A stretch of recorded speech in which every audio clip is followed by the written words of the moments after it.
It's been a hot minute, and my friends, not only have I completed all of Aqvi, not only have I gone through the Shevat arc, my friends, I have gone and I have beaten all of Disc 1 of Xenogears. Hey everyone, it's Yggdrasiel, and it's been quite a hot minute since we've been able to talk about my thoughts as I play through the game, so bear with me as there is going to be a lot to talk about, but for the sake of keeping things a little bit brief and hopefully under an hour, we are going to be discussing more of my thoughts along the state of events going on in game, but we're not really going to be going through the minutia of every little detail except for the ones that truly matter or the ones that resonated with me. So with all that said, last time on Xenogears, Faye and Ellie were knocked away from the rest of the group and they wound up on the Tammuz, which is this giant city-like salvaging hub that has the salvagers going around exploring stuff around the ocean. There's a market board and all that, and it's all led and managed by the captain of the sea. He's a man of the sea, he is, and I don't want anybody telling me otherwise. Already one of my favorite characters in this game. Well, a few things happen here and there, and ultimately we do find Dominia and a new character, Cherubina, attacking the Yggdrasil 2, and when we go and help them, Ellie is kidnapped, and she ends up getting taken all the way up to Mia, and Dominia's like, oh, let's do stuff to her, and then Mia's like, no, you disobeyed, leave. When Dominia says no, Mia glares at Dominia, and it causes her to sort of blank out and just de-escalate her aggression with Ellie. So that already tipped off to me. We essentially have a character that can evoke some form of mind control over people just by simply glaring at them. But it's not all that Mia can do, as she sends Ellie back to sabotage the ship. And it really annoyed me because very clearly her attitude and how she was acting was very clearly different, but nobody picked up on it. Not even Bart, but maybe that could be, he was drinking with the captain. She goes and does what she was brainwashed to do. She goes and she sabotages the ship. And this is one of the first times in the game where I started to get more upset that nobody is questioning just how Satan is able to look at something and press 3 buttons and just fix everything up. And then he also looks at Ellie, he's like, I think she was being mind controlled with post-hypnotic suggestion. And everyone's like, okay, sure. And nobody is questioning Satan. Why do you know this? How could this be done? I get it, you're a doctor. I get you're an ex-Solarian. But there can only be so many times, I feel, where this can be valid. And it's just beginning to irk me that there's not enough people questioning just how Satan seems to be a jack of all trades when it comes to any little ordeal thrown the group's way. Regardless, with that confusion, Ramses and Mia stage another attack, and this time it's Faye who ends up getting hurt, and it's to the point where he's unconscious. So we're going to have this whole arc without Faye, and our main protagonist is simply unplayable, and we don't even know what he's thinking. We were able to see some of Faye's thoughts while he was unconscious, which is see the theater of memories, so to say, go off in his head, but nothing this time. We just truly have Faye knocked out, and we're not able to do anything. Regardless, we apparently need a member of the Church of Ethos to help Faye recover from his injuries and gain back his consciousness. So we end up being lucky. There's a monk on the way. We go and we confront this monk after we help his sister Primera, who's being harassed by some ne'er-do-wells, but we make sure she's okay. Jesse shows up, or Josiah, they show up, and they are like, oh, who are you? Why are you going near my daughter? And then it just leads to a whole misunderstanding. But may I say, this arc right here gave me a lot of my favorite characters. I love the captain. I really enjoy Josiah. He's got that whole stoic appearance, but I have the sense that, obviously he's more calm and calculated on the inside. But that calmness exudes when he takes his stance and he's all like, here's what I'm going to do, and you may as well just get used to it. And it's just really cool to see that kind of upfront personality in this game where, not as many characters are similarly expressive aside from perhaps Bart. Our member of the church shows up, who turns out to be Billy, who is also Jesse's son and sibling to Primera, the girl we helped make sure was safe. So in exchange for helping that, we end up getting a free ticket over to the church. They go and help set up Faye and make sure everything's okay. And after a little bit, he is still unconscious, but we take him to the Yggdrasil too. So cool. And along the way, he still needs some time to rest. We go over to an orphanage set up by Billy. And this is where we start to get a little bit more info about Billy overall. First off, may I say, I really like the orphanage. It's very calm, it's cool, there's a few mini games there. I forgot to mention speed at the Tammuz, which was very fun, and I did get to beat Queenie. So the king of speed, that is me. That is Yggdrasil, yes indeed.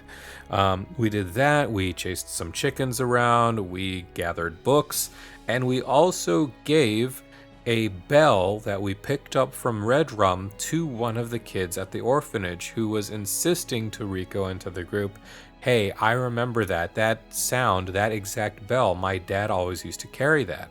And it got me thinking, well, Red Rum was regarded as a opponent, but he was very sentient, he was very calculated, he was maneuvering about the sewers in a specific fashion. So that gets you thinking, we're dealing with more than just common enemies. This seems to be some sort of sentient, some sort of little monster that knows a little more than we are being let on at this time.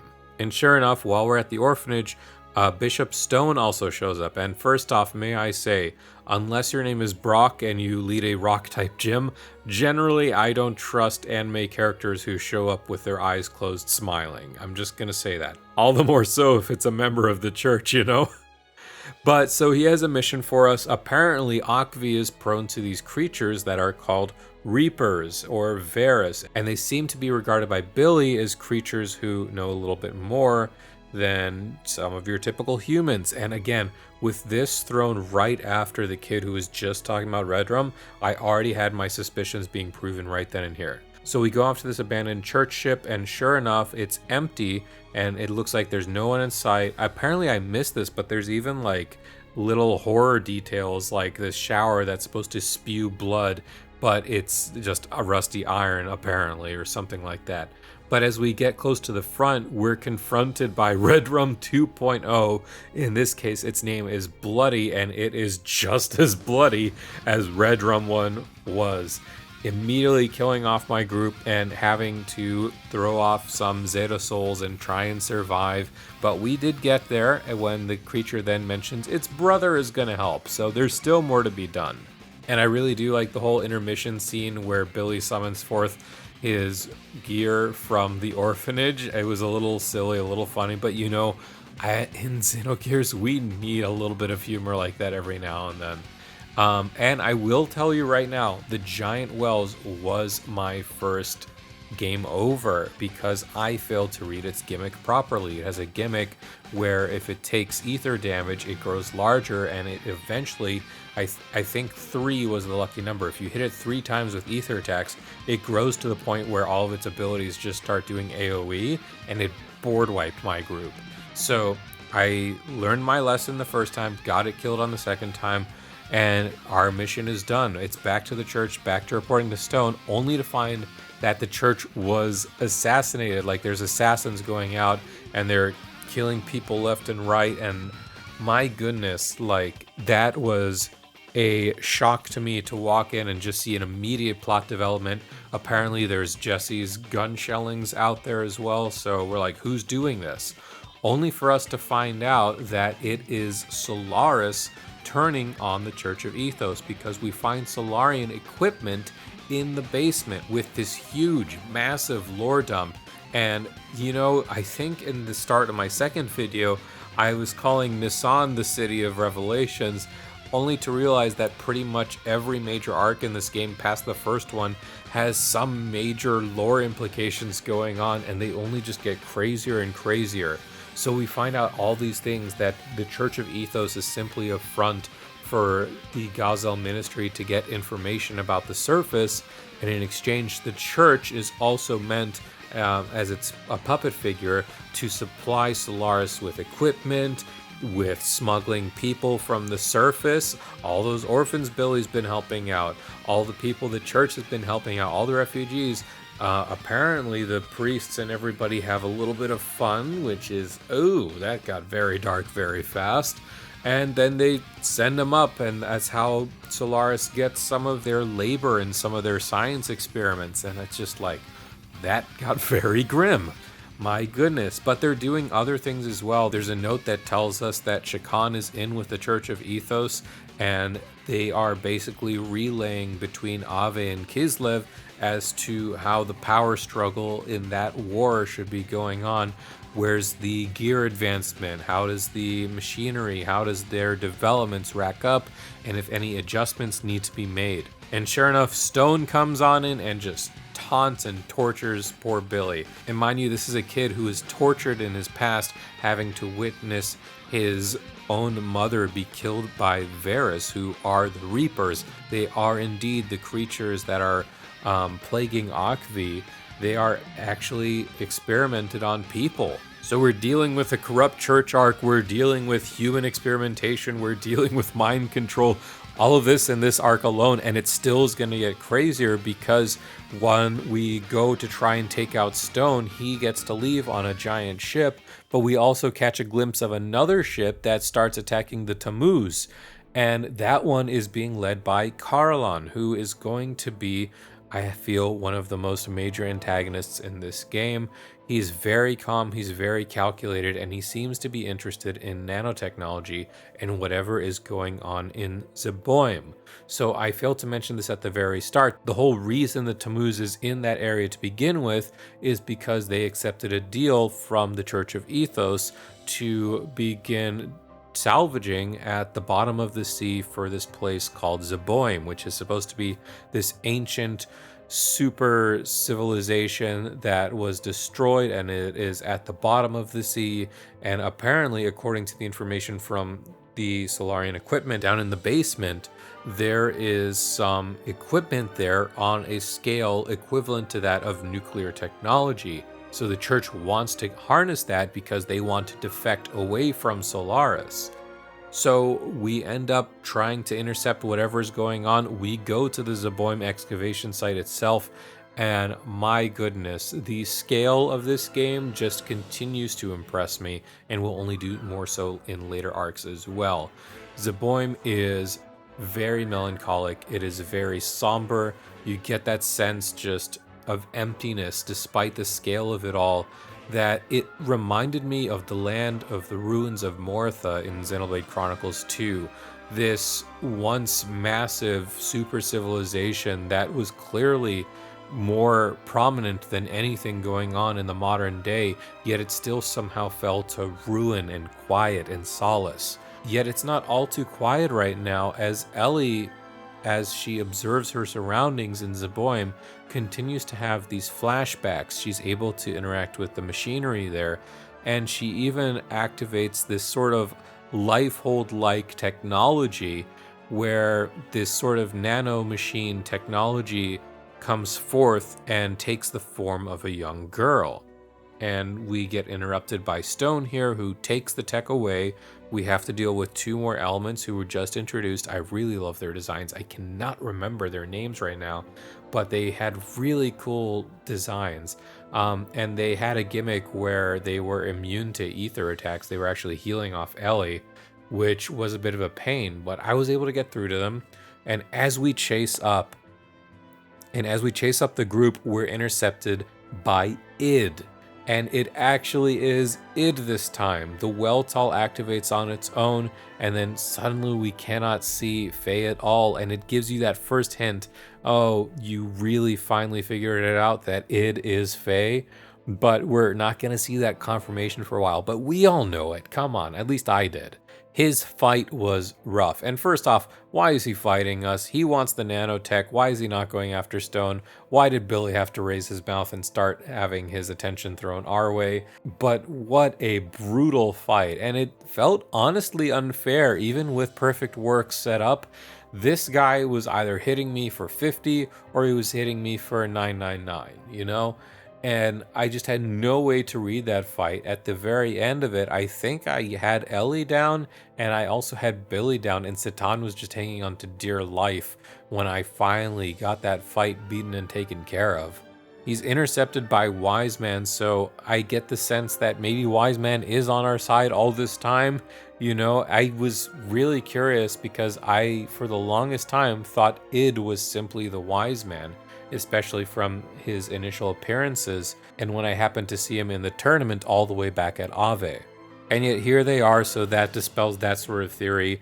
Wise Man opens a way for us to escape, which we do, only to immediately then be thrown into another fight against Stone, who apparently is very disfigured. I don't know what happened, but apparently something must have occurred, because it gives hints off that Jesse was also injured in a similar way. So maybe I'll be getting a little more exposition on where exactly Jesse was all this time, and why does his once comrade in arms, Stone, look the way he does. Regardless, he taunts Billy even more and tries to break his spirit, even going so far as to say, oh, all the kids that you sent me, yeah, we used them for human experimentation. Thank you very much. And it almost breaks Billy, but then Jesse shows up out of nowhere, leading up with some of the best commentary I've seen in this game, that guns don't kill people, people kill people. Thank you, Dad. We really needed to hear that. Regardless, unfortunately, Stone has been empowered by Grafar, Seeker of Power, who happens to show up at just the right time, always wanting to empower people who seek said power. And he's starting to make some interesting notes. For one, he only offers power to people who are seeming to rely on superficial power and clearly can't handle whatever it is that he's going to be throwing their way. But he still goes and he still instigates and tries to cause these sorts of scenes with such mayhem. Jesse, however, has a bunt head and is what he's going to be using. But Satan's like, oh, no, don't use that. If you use that, you're gonna... And Billy is just not listening, or he's being jammed. He doesn't respond to it. We get this cool sick transformation, and then Billy just fires off his dad. And then Satan's like, no, Billy, what have you done? The bunthead uses its passenger as its ammunition. And then Billy's like, oh my god. And I'm like, oh my god. Because all I could imagine was just seeing Jesse like splatted against oxen. But we do take care of Stone, and Jesse's actually okay. He did have the common sense to work on whatever piece of tech was being used, so he's fine. Thank goodness. And so ends the Aqvi arc, with Faye having awoken after this whole ordeal.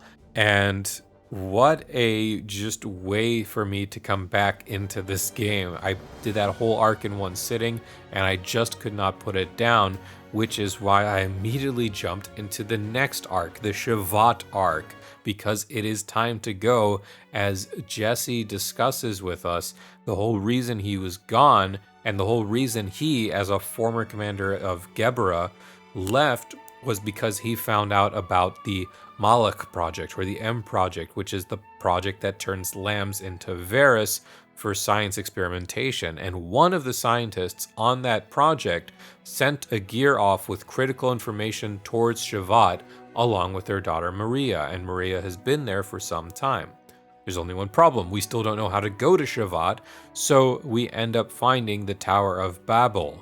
And what a fun and terrifying dungeon the Tower of Babel is. It's by no means a difficult dungeon in terms of enemies, but its layout is painful. It really relied on the jumping mechanics of the game, and I was already not the best at them, so thank you, save states, for allowing me to retry without wasting too much time. The ropes I felt were a little bit more difficult, but we end up finding this sort of bunker where we can call this sort of elevator-like device, and we shoot all the way up through the heavens. And this is just such a beautiful moment. It's a quiet, like, 20-second animation of us just in this elevator shooting up for miles and miles and miles. And it really reminded me of the first time I went through the Mechonis in Xenoblade Chronicles 1.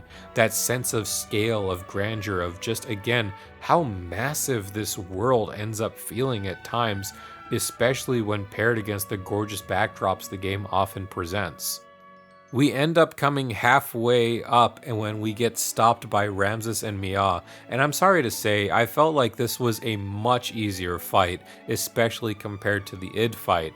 And I also felt that Ramses was beginning to turn into a bit of a gag encounter. What's that? We're doing something? Send Ramses. What's that? There are enemies over here? Send Ramses. And we just kick his butt so often, and I just feel bad for him at this point. As will he very soon after these repeated defeats over and over. The area we took him out does have a giant mirror-like object, and there was a way that we can work and move it around, although nothing could happen, but that automatically put thought into my head that I feel like we're going to come back to that. Sure enough, we ascend to the top of Babel, and Maria comes down herself in her giant gear Seasbin, which is a very cool gear. It was a bit of a fun fight, another easy one, which I'm still confused on where the difficulty is going at this point in time.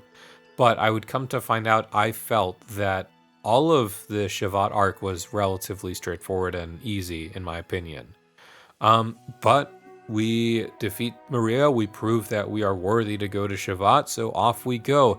And Shevat, much like how Nisan is the Revelation City, much like how the Orphanage and the Church of Ethos had their own revelations, and now it's time for the revelations that Shevat brings, and my lord, did this set up so much from the founding of the world that God and man lived in Mackinac, and men ate the bad fruit and God punished them, and men revolted with the 12 vessels of anima, and now we're here on humanity and we want to wake back up God so we can go back to Mackinac. Like, okay. That's quite a bit to deal with, but it rings back to me the very first phrase in this game, ye shall be as gods. And it brought back a lot of the early thoughts as well of needing the power of seeking godhood, defeating God, and whatnot. Much more, there was also a lot of talks about the events of 500 years ago, which was apparently a giant war between Shevat and Solaris, where Shevat finally was gaining the upper hand. It was being led by Lacan, by Karlan himself, by the Roni Fatma, one of Bart's ancestors, and by Queen Zephyr, who is still the reigning queen of Shevat, how at the near moment of their victory, they were completely overcome by this event, the Diabolos collapse of 500 years ago, dealing damage indiscriminately to both Solaris and to Shevat, and ultimately putting the war back on a standstill. Of course, however, the Diabolos collapse was thwarted thanks to the power of Omnigears, which are gears that are essentially fitted with vessels of anima and led by pilots who can sync with them pretty well. And then two more things we also came to learn about Shevat. One is that they picked up the people of Lahan. Apparently they were found one day and they were rescued and they chose to go to Shevat, and the people of Shevat agreed and they took aboard the refugees. And I would have liked to have seen one or two more NPCs apart from Satan's wife and daughter. It got me thinking, where's Dan? Where Dan? Surely he should have been rescued. Was it that he got rescued and then said nah and then went off to Aqvi for the tournament? Because I've not seen my boy since. He's got to be somewhere, right? So I would have liked to have seen one or two more NPCs. Perhaps they could have interacted with Faye and reasserted Yui's statements that some of the refugees forgave you for what you did. They understand now. They know the true nature of this world, etc., etc. There's that. And then the other bit of information we also came to have learned was that lambs and the surface dwellers, they've also been subjected to mind control, to crossbreeding for hundreds of years, and that Solaris is so in control over the lambs that there is essentially this limiter technology installed in the genomic sequences of every land dweller. And they basically can drive instincts to fear the Gazelle ministry or to issue thoughts in their heads that sort of wear them down, or they oppose their true overlords, the Solarians, etc., etc. So mind control is back on the menu. We saw Mia use mind control. But to see eugenics now brought into the mix is a bit scary. And it will only get scarier as things go by, because sure enough, while we're talking to Zephyr, Dominia sneaks in. She breaks apart one of the gate barriers, letting Mort to come in and attack. And when we catch up to her after a very painful detour in the shafts, which was simple enough, I didn't like some of the gimmicks of some of the enemies, but we got through just fine.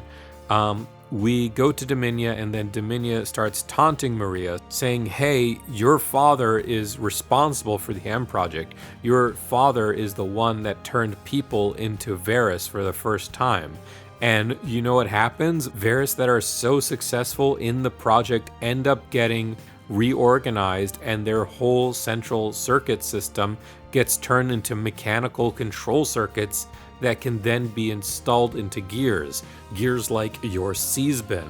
And guess who's in Seasbin's control circuit? It's your, and then we get cut off, but the insinuation, at least I feel, is it was Maria's mom.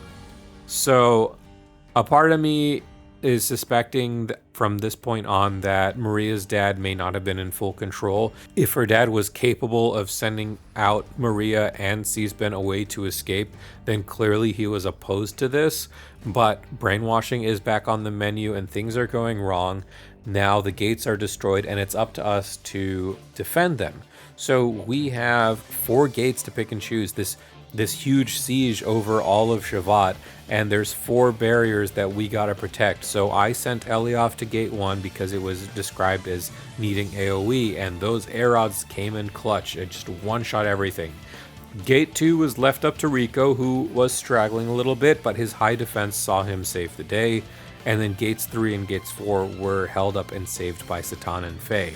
And then we end up finding the true leader of this siege is actually Maria's father, Nicola, who is inside of a gear called Oxen, which is apparently the successor to Seasbin.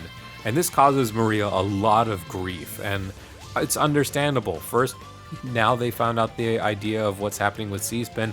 Now they find their father aboard and attacking and trying to kill people and successfully killing people who are just trying to live their daily life. It really makes me feel bad for Maria, just as I did feel bad for Billy. We got 2 arcs where we were introduced to a new character, and they were immediately just thrown the whole trauma bin right out of the gate. As soon as we met them, they had like 1 moment to breathe, and then the whole rest of that arc is just making them feel absolutely awful. But we get something cool here. So Nicola throws off the Psycho Jammers, where it essentially renders all gears useless due to certain wavelengths, almost like the Apocrypha generator of Xenoblade Chronicles 1, which was able to distort the ether waves that the Monado relies upon to attack with. So all gears are useless, but Seasbin is not a normal gear. It has its own control circuit. But Maria is, of course, reluctant, so who do we send to save the day? That's right, the one character we could all rely on. Choo Choo steps up, and I still don't like this thing. If this is what Nopon were originally meant to be, then thank God we have the Nopon of today. And I forgot to mention it up to this point, but there's a whole bunch of Choo Choo-like creatures also in Shevat. In fact, there's a whole room dedicated to them. And one of them says, oh, do you want to know the origin story? We were with our god, the giant Choo Choo, and he was felled by the red moon. And it has me thinking a little bit, were they killed off by Id in the past? Because this whole red moon thing, you know, if the Weltall in its red state were to attack, or to fly around in a different kind of speed, I'm sure it might appear as a red moon, especially to someone like a Choo Choo. But I digress. Choo Choo goes and steps up and transforms into Giga Choo Choo, so Choo Choo Max or something like that. And we sort of like one-shot Nicola and Oxen, but of course they're saved by the power of cinematics. But of course they're saved by the power of cutscenes, and it's only when Satan's daughter goes to comfort Maria that she goes up and tries to actually salvage the situation. And this leads me to think a little bit more of what might be going on with Citan's family in general. His daughter is pretty emotionless and yet was able to sense something going on within Seesben. And again, it sort of gave me this idea that, yeah, that's Claudia, that's Maria's mom inside of Seesben, because it's vehemently opposing what Oxen and Nicola are doing. And it's only when Seesben goes up against Oxen that Nicola breaks free a little bit from the yoke of everything that's been done to him, activates the graviton cannons inside Seesben, and Seesben disobeys Maria and puts Oxen and Nicola out of its misery. And again, even more trauma for Maria, but it's something that will let her move on. And it did turn my suspicion out correctly that Nicola was indeed being mind controlled. But we got that all taken care of. Shevat is saved, woohoo! And now we get something that I don't really quite like. We get the very first of the synopsis parts of this game, and I'm terrified to see more of them. This one wasn't in all too poor a taste. It just says, hey, the Choo-Choos have a party to celebrate, and everybody had a nice feast. And also Gaspar, one of the 3 sages of Shevat, he returned and he taught Faye and the group how to use level 7 death blows, woohoo. And also Queen Zephyr outfitted the Yggdrasil 2, which ended up being a Shevat ship, and it's now called the Yg 3, and it can fly. And I'm like, okay, that's a lot of info in like 3 paragraphs, but I really am going to be a little sad to see this become a trend more and more, especially as I've heard So Disc 2 is similar in that kind of format, and I really am a little unnerved with seeing that moving forward. Something else they also discuss, however, while we're doing this, is that Nisan is being attacked, so off we go. We have to go intercept it. Apparently Shikan's making some sort of move to go into the mausoleum, and after we save Nisan, we split off. Part of the group is going to go to Breidablik and cut off Shikan and try and finish the coup that we started so long ago. And the rest of us are going to go and secure the mausoleum. We find out Shikan wants to use the eyes of Margie's mother to open the mausoleum, and that's when I, as the player, have been fooled all this time, just like Shikan got fooled, because Bart then reveals that the Fatima Jaspers are not simply just 2 halves of a pendant, but they're actually the eyes of the Fatima people all along, the jasper, the blue jasper-like eyes that they carry. So we enter the mausoleum with Bart and Margie, and we find out that it's actually this giant floating fortress that's equipped with all of these rooms to house gears, and it also houses a cannon and an Omni gear, which ends up being the whole big treasure that Bart's father mentioned all that time ago in his will. We end up activating the ship. It ends up floating up in the sky. It fires off on accident thanks to Bart's misclicking, and Bart decides he wants a little bit of a breather, so he opens a sunroof and he lets in Shikan. Way to go, Bart. We manage to activate the Omni gear, which we find out responds and moves based on thought rather than skill. So this gets me feeling that the whole central circuit components that Nicola and the Solarian people were trying to work on is a way to bypass the vessels of anima, creating Omni gears with gears that can simply cut out the lag time and try and react as close to a thought-based movement.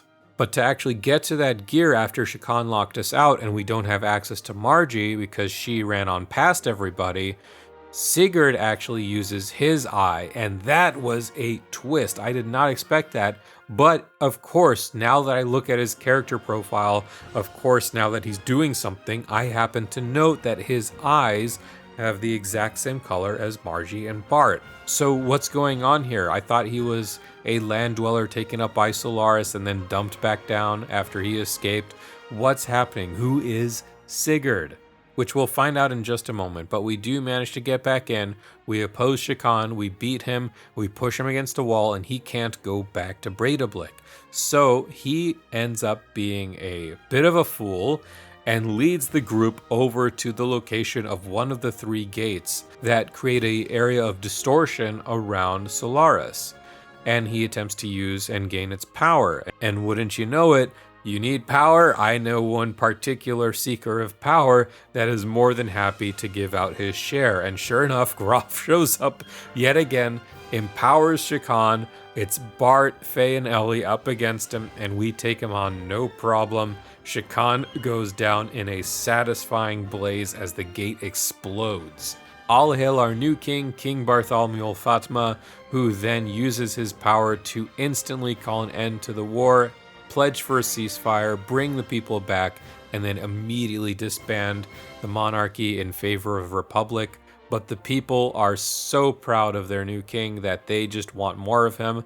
So he's still going to be king alongside his half-brother Sigurd. And we get a very cool segment showing off that Sigurd was indeed his long-lost half-brother. And I tried to piece all of it together. So he was just left alone. He ended up working for the king after some time, and then at some point during that deployment, that's when he got captured and taken up to Solaris, where he continued to train with Jugend, and then plotted his escape back down with Satan.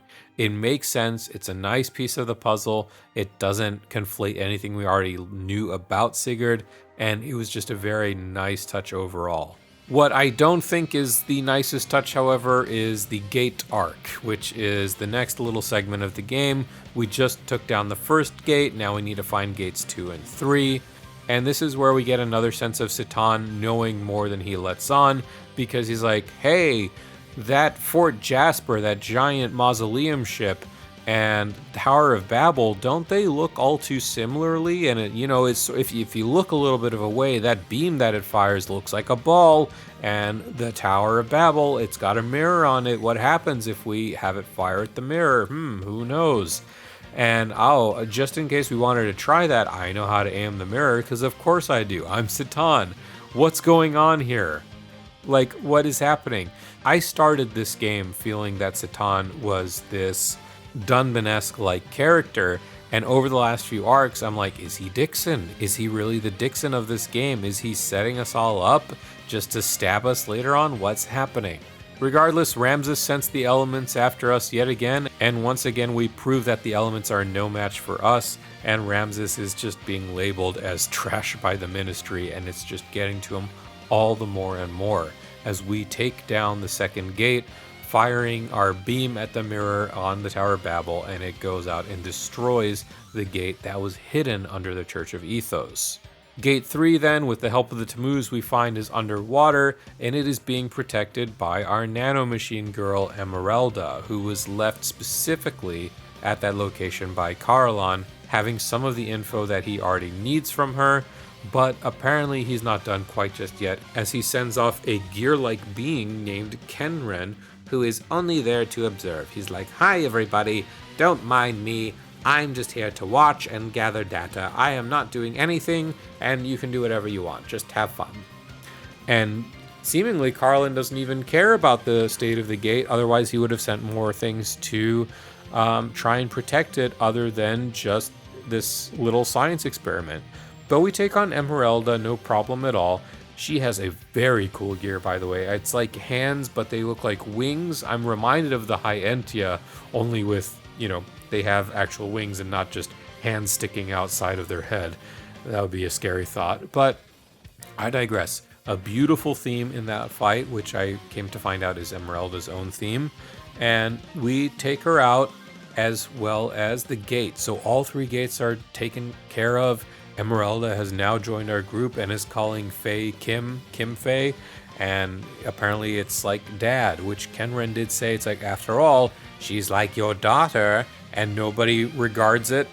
Again, I don't know what it is when the game tells our characters something and we just choose to disregard it, much like how Emeralda is disregarding Ellie and solely focuses on Faye. But with all the gates down, the gate arc is finally done, and Solaris has appeared in this beautiful, albeit too long cinematic, showcasing Solaris activate, and it is all spread out. It's got this look that really reminded me of the World Tree Yggdrasil of Xenoblade Chronicles 2, and it ends up being this perfect juxtaposition, in my opinion. of how the world tree Yggdrasil and the whole idea of Elysium is a paradise where we can all live in harmony. And yet what do we have reflected from the utopia that is Elysium but the dystopian Entimaneki, which we would soon find out. When we actually sneak through and enter Solaris, we end up in this sort of worker bee rank and file hub that it just seems to be a zone for land dwellers, and there's many like it. We see people getting thrown, mercilessly killed off. We see people getting taken for reorganization and re-education, which ends up being forced amnesia and brainwashing. We end up finding from Ellie that everybody here has all of their DNA on some sort of record with all of their ranks and profiles. People can work their way up this ladder like it's a ranking system equivalent to the colony ranks of Xenoblade 3. And if one person disobeys, the whole of that hub gets punished as retribution. We also find Samson, a Aqvi tournament member that we fought and beat in the first round. He got captured. He's up here and he's looking to make his escape.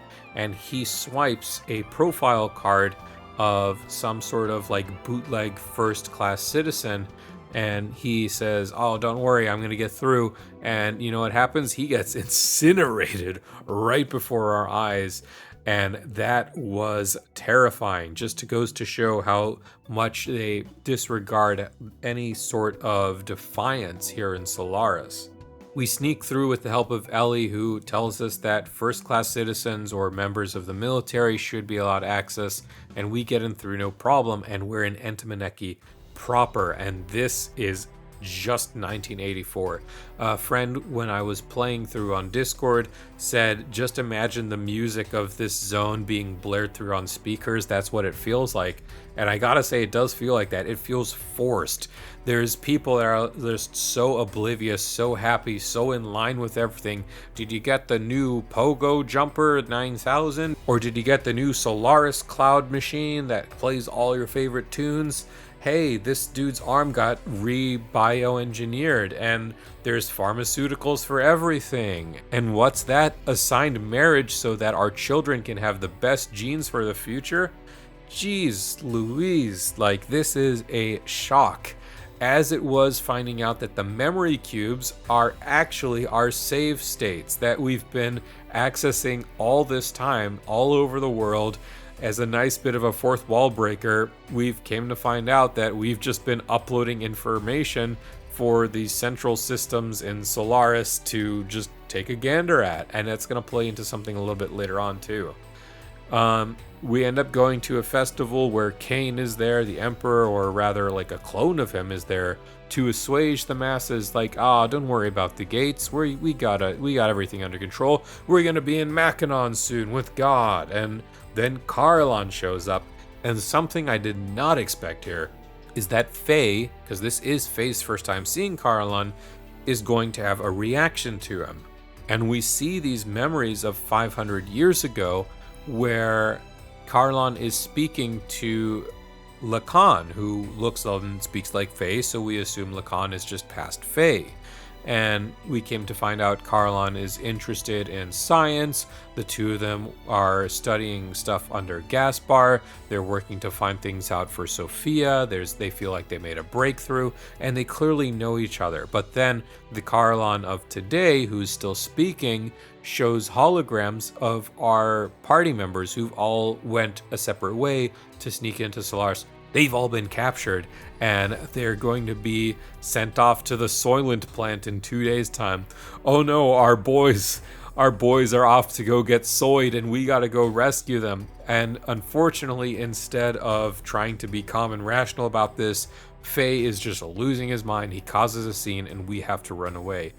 And I did not like that he could not control himself all too well, but in hindsight, with the things that I know now, I sort of understand why Faye has been acting the way Faye has been acting all game.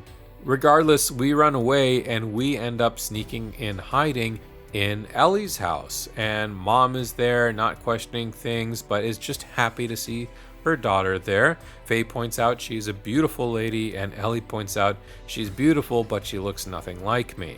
And this is the whole time where we begin to realize that Ellie was sort of a product of infidelity with her father and one of the land dwellers, potentially. Oh my. Regardless, one overdue JRPG shower scene later between Ellie and then Faye, and we're all rested up.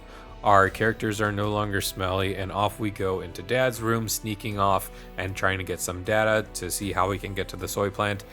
I don't like this a little bit. I mean, it makes sense with her dad Eric coming in, and then, there's people just stealing private data from his room, and he causes a scene. He calls for the police, and then he and Ellie start getting into it with one another, and then Faye's just like, I don't want to see you two fight. I'm just gonna leave. I'm just gonna get out of here.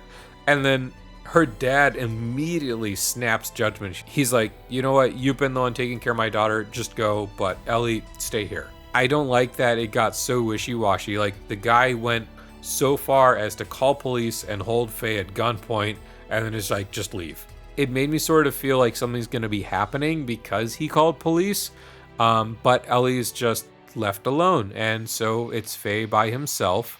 He comes across Satan, and Satan's like, hopefully things will work out. Let's go. And Satan happens to know exactly where to go without having done any information, and he has access to also bypass the sensors, those same machines that incinerated Samson without even blinking. And finally, Faye is like, Doc, how do you know this? How are you able to get in? And he's like, oh, dumb luck. And it's like, and you know how to go to the chute? Oh, yeah, of course I do. We come across Ellie at the chute, and she tells us how her mom spurned her to follow her heart, and Eric will not hand over Ellie to the police who just showed up. So that's causing a bit more of a scene, but Ellie goes and escapes and meets up with us. And along the way into the Soylent plant, we come across a delectable can of food. And I do not like right away that Satan's like, oh, I'm not hungry, but you know what? Go ahead and eat. You know what? You guys look hungry. Go on, have a bite. Don't worry about me. I'm absolutely full. Thank you. And they're like, ooh, yummy. And they eat the whole thing, and then we're immediately in the Soylent plant. And they're like, oh, that's all that food we just had. Oh, that meat looks a little strange. And then we're at the door, and then Satan's like, just warning you, you ate what you ate. Be careful opening that door. And I'm like, really, dude? You knew about this, and you still endorsed cannibalism? Oh my goodness, the Soylent factory is a shock. It is the truth of the M Project, that the M Project is not simply just for Varus experimentation, but it also houses our drug and pharmaceuticals for Solaris, and all the rejects get turned into food. What's more, there's a lot of Varus roaming about, and some of them are still in the process of turning. They even go so far as to deliberately show us that it's just so excruciating to be turned into a Varus. Some of them are losing their minds. Some of them just don't know any feeling anymore. Some of them are begging for death. We even come across people we met on the surface, like with that one guard in Noaton that wants us to go and get some dog food because they found a stray dog. That poor dude's there. His dog's okay, but that poor dude, we had to put him out of his misery, as we also had to put out another pair of red rums, which scared the crap out of me, but we got it done. And the very last thing before the big shock and awe of this chapter, we get to see two rooms. We get to see more of where the memory cubes are being made, and we enter this room with a bunch of holo figures of all of our characters. And I'm like, this is really cool. They're actually showing off that the data of the memory cubes that we've been accessing all this time is actually being transcribed in this room, because there's data on all of us. Our power level on Faye is infinite. He's being marked as the contact. Ellie is infinite. She's being marked as the antitype. For whatever reason, there's a Dan Animus. And I'm like, well, that explains where Dan might be. Gonna be fused with Bart in some way. Everyone else is either gonna be set up for a vessel, or they're gonna be disposed of in a horrific manner, I'm sure. And finally, in that last corridor, as Satan plugs in more credentials, Ellie's like, you know what? You know too much. You've led us all this way. You have all these credentials. You seem to know exactly where to go without us even doing anything. What's going on? And the light turns dark, and we find ourselves alone in a room with lights, and we are being flashed and worn down. And Satan is with the Gazel ministry. Karlan is working on Ellie, and they start to have the whole dump that I've been waiting for, that humanity was born 10,000 years ago, led by Cain and the ministry. The ministry was killed in the Diabolos event of 500 years ago, and their emperor Cain is simply unable to die. The Animus are to be hosts for the ministry who lost their fleshly forms, so they're searching for the vessels of anima to also empower the Omnigears, because when they gain their Animus body forms and they have gears with vessels of anima, they can complete the final phase of the Malachim project, which is ultimately to awaken Machanon and be with God to go out into the universe and reign over everything. Meanwhile, Ellie was handed over to Karlan, who is looking through her DNA and finds something called Ouroboros rings in her genomic sequence. Highly rare, and it seems to contain traces of memories that are just etched into her being. Memories including that of Lacan and of Mia. And Karlan then goes to say some pretty crazy things, like what would happen if the snake were to take its tail out of its mouth? How would the Ouroboros ring react? How would you react? What would you be? Would you be a completely different person? These are the kinds of feelings that his little monologue is giving way to for me. And it's clearly setting up Karlan to be much more scary, because he's not afraid, with all of the experiments, with all of the horrors, with everything that the Solaris people have done in the name of ushering themselves as beings close to God and being so far away from land dwellers. And they're using all of this stuff, all this nanotech, mind control, brainwashing, eugenics, all of this. And Karlan still wants to push it further. And it is telling me that we're due for some very dark moments in the future. We pan back to Faye, who's getting pushed by Satan, only this time it's starting to click with me that Satan is not pushing Faye maliciously with his questioning in this sense. Yeah, he's saying some pretty harsh things like, oh, you never stood a chance, what could you have done? What could you have done this differently? But I'm not getting that feeling of it's being malicious, and it pushes Faye to mental exhaustion. And that's when Id comes out and we get the actual confirmation of Faye being Id, though of course we all knew it all along to begin with. Fade to black, cuts to a scene where Ramses is going mad in front of Ellie, and then it cuts back to Faye, and he's on the floor having been rescued by Billy and Bart, and Satan's also there now, and Faye wants to lash out, but Bart and Billy said no, he just got us in this situation so we could get our limiters undone, we're ready to go, we can fight the ministry, no problem. And so now I'm just left in this situation where I'm thinking, so first I thought Satan was the Dunban, then I thought he is the Dixon. Could it be that Satan is Alvis this whole time? Is he the Monado? Is he there to observe and then to put things in a way for humanity to make its own judgment? In this case, it's through Faye and through Ellie. Alas, we don't have time to work through things as we go on to destroy the gate that Solaris houses, and Ramses gets caught in the middle. I feel bad for this guy at this point.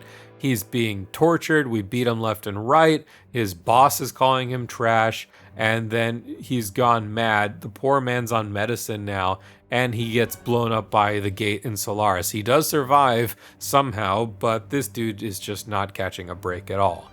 On our way to escape, we meet up with Ellie's parents, who were saved by Hammer. I love that guy. Surely he can do nothing wrong, right? Oh, wait, no. Shoot. Gosh dang it, and I really like the Hammer, too. He was a cool guy, and he just happened to go and mess all that up because Karlan wanted him to. Feels bad. I was a bit sad to see that he did end up taking out Ellie's mom, albeit it was in panic. But again, I get that sense that happy days are behind us for the group. Billy's parents got tortured, then Maria's parents got tortured, and now it's Ellie's turn as both of her parents are killed in front of her. Hammer killing Medina on accident, and Eric being killed by the executioner, who shows up with Groff because it is Groff time and he's not there to empower anybody. We're going toe-to-toe with him this time. And a few things I noticed about this fight. First off, the executioner is solely targeting Ellie in this fight, at least it was for me. And meanwhile, Groff is using death blows that look eerily similar to how Faye has been using his death blows. And I didn't see that first time back when we fought him all that time back aboard the Goliath, but now I've noticed it and I can see it a little more clearly that their moves and their fighting style is a bit similar. Regardless, we take it out just fine, a few reses here and there, but we manage, and the executioner then begins to channel this red aura that is hurting everybody. Meanwhile, Ellie, having witnessed both her parents getting killed in front of her, is igniting this blue aura. So there's clearly something going on between the two, but regardless, the executioner overpowers everybody, and with those heartbeats, with the sense that Faye is about to lose his friends, his anguish once again takes hold, and Id himself reappears so soon after what happened in the room. And what ensues, the entire destruction of Solaris, is phenomenal. It is horrifying, but it is phenomenal. I did not expect Solaris to go down the way it did. I did not expect that he would go out and take out absolutely everything in the blink of an eye. People we just met an hour ago, all the land dwellers, the surface dwellers, the whole Soylent plant, everything is destroyed in one fell swoop, just to show the sheer terror of how powerful Id really is. And yet Ellie is still able to bring back Faye to the surface and is ultimately able to stop Id from having his way in full. As we begin to close Disc 1, Faye comes to, and we find out that they want to lock him in stasis because it's revealed that when Satan talked to Id, Faye isn't actually Faye. Faye has something called dissociative identity disorder or multiple personality syndrome, and Id is actually a former personality that our current Faye was supplanted on and has lived out his life for those 3 years. The consciousness of Faye, the whole core of Faye, is roughly only 3 years old and only knows peace, knows the feelings of how he lived his time in Lahan. So when he has to kick it into fight or flight, that's why he doesn't like to fight. That's why he doesn't like to get in gears, because it exerts a toll on him. And subconsciously, as that toll only grows stronger and stronger still, it weakens the personality that is Faye and brings back Id. But there's even more to it than that, as Id also shows off that there's more in there. There's another personality called the Coward that, he restricts Id to a degree, but when Id's out, he doesn't really do anything either. He just sort of sits there and is ultimately a needless restraint. But Id is just as scared as the Coward as he is annoyed by it. And at this time, I was also thinking, is Lacan also a former personality also stuck within Faye? Only for me to find out that Faye is a second advent of Lacan, and that we have a full reincarnation cycle going on where Lacan is actually Groff, and he was able to split away from Faye in 500 years ago in this sort of cyclical nature that Faye and Ellie seem to encompass, especially with those Ouroboros rings and whatnot. And he ultimately became Groff, the Lacan that we knew, the Lacan that we saw in memories, the Lacan that hung out with Sophia and also with Carlon and fought against Solaris 500 years ago. Something caused him to turn into Groff, and not only that, he instigated the Diabolos collapse of 500 years ago. And my mind was just blown at this revelation. I really did not expect that kind of twist, but it also got me thinking, are there other reincarnations that were also split apart, like with Lacan? Say, the Wise Man, is he also another former reincarnation? He also mentions similar vibes of being him or being around him, so to speak. All of that gets put on a burner, much like how Faye is going to be put in carbonite, but Ellie breaks him out and Satan sees them off. They escape in the Weltall, and they're caught up by Ramses, who's now being fueled with a gear carrying a vessel of anima. and he has just completely gone over the deep end. My poor boy, he is just shot into madness. He is empowered in perfect synchrony with his gear vendetta, and he does not even hear Ellie say that she's surrendering. He mortally wounds Ellie, breaks apart the Weltall. It crashes into the grounds below the forest by Lahan, where all of this started, and Ellie is just absolutely wounded. She is bleeding. Faye is carrying her out of the wreckage, and who do we see but a shadow of Groff hiding, observing, and disc 2 insertion required is what is going to be ending my run for right now. And I am left with so many questions. So many things have already been talked about and discussed, and there is definitely a little bit of closure for some of the arcs we went through, but there is just a whole slew of new questions, new windows, new avenues this game could go that I'm so eager to see in Disc 2, as I am scared because I do understand and I know that the game is going to shift more into exposition, even more so than what it already has, which has been nothing but surprising revelations, very dark ways and avenues that they choose to express their ideas in this game, and we're going to be seeing much more of it. But overall, what journeys, what depths Xenogears is going to is astounding. I am just completely on board with it in every aspect, and as soon as this video is out, you can bet I am hopping back on for Disc 2, and you will hear my thoughts when we get through everything with all of that. But that is where I'm going to be leaving it for right now. I am utterly defeated. I'm sure you could hear in my voice by having gone through all of this, but it is such an amazing journey. I can't believe I had to sleep on this for months and months, and now I just don't want to stop. So I hope that you guys will be with me as I go on to experience this too, and I look forward to any comments or things that you might have to say in the comments down below, but just please keep it spoiler free for me. All right. Aside from that, that's where I'm going to love and leave you all. Thank you very much for sticking through this giant ramble of mine. I hope that some of my thoughts might have resonated with yours as you played through this game for the first time, if you did so. Again, feel free to let me know your comments spoiler free down below. And until next time, have a great day.